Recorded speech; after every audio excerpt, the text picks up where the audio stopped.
Šiandien Martyno Mažvydo bibliotekoje, nacionalinėje Martyno Mažvydo bibliotekoje vyko nacionaliniai debatai kandidatų į Lietuvos Respublikos prezidentus. Nu, kokie jie nacionaliniai mes jau puikiai žinom ir mes puikiai žinom, kas yra per debatai, per rinkimų kampaniją. Įdomu yra ne tai. Be abejo, įdomiau buvo tai, kas vyko šalia Martyno Mažvydo bibliotekos.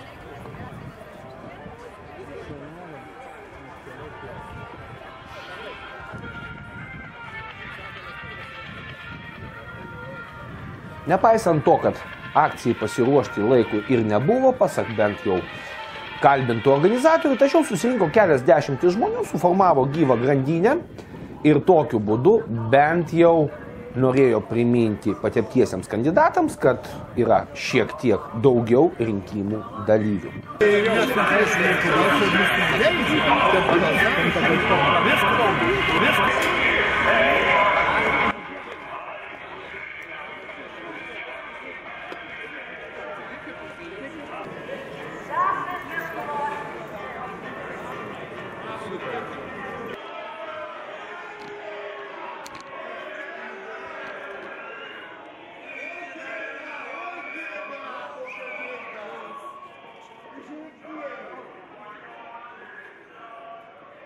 Labiausiai nustebino trečiasis kandidatas, kurio susirinkusieji net ir nepamatė.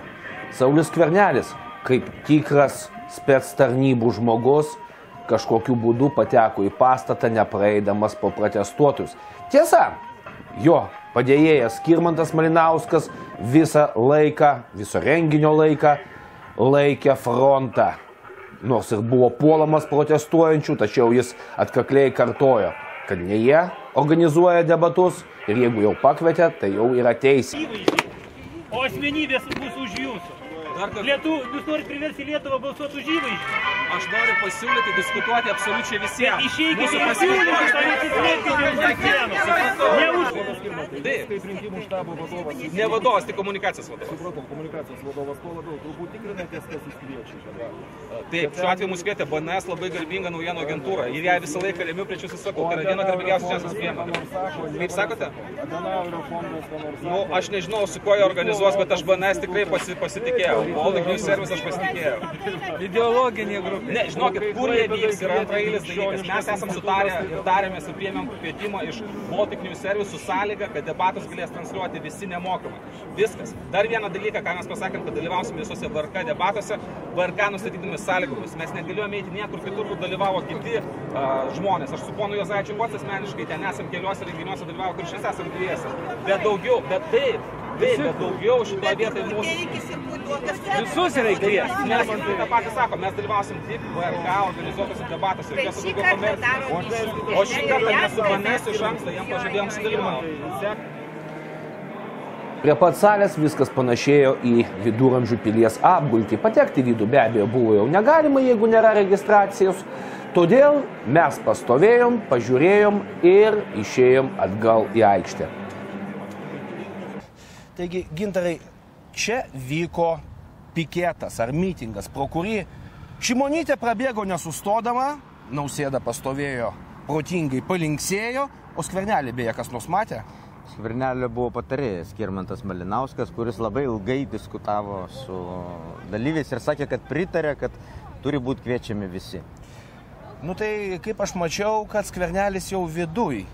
Tai čia buvo toksai visa specoperacija įvykus, kaip Skvernelis prabėgtų, kad nieks jo nepamatytų. Nežinau, ar Skvernelis iš viso dalyvauja, tai šiaip įėjimas yra uždaras, registruotas. Taip mes pabandėme eiti. Jo, tai aišku, čia tokia iliuzija, kad tai yra nešališki debatai ir dėl to ta protesto akcija, kad nebūtų mulkinami žmonės ir kad būtų visiems kandidatams suteiktos lygios teisės.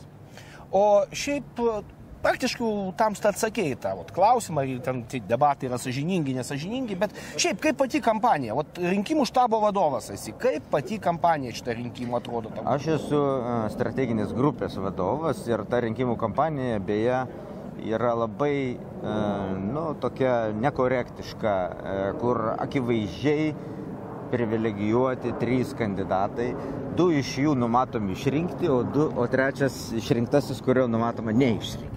Nu tai va, tos 3 ir reklamuoja visą laiką žiniasklaidoje ir atseit tai pagal apklausas taip nuspręsta, bet iš tikrųjų pirmas dalykas, kad apklausos nėra, kaip rodo praktika, nėra patikimas dalykas, antra, žmonių nuomonė keičiasi. Tai iš tikrųjų turi būti suteiktos galimybės pagal įstatymą vienodos visiems kandidatams.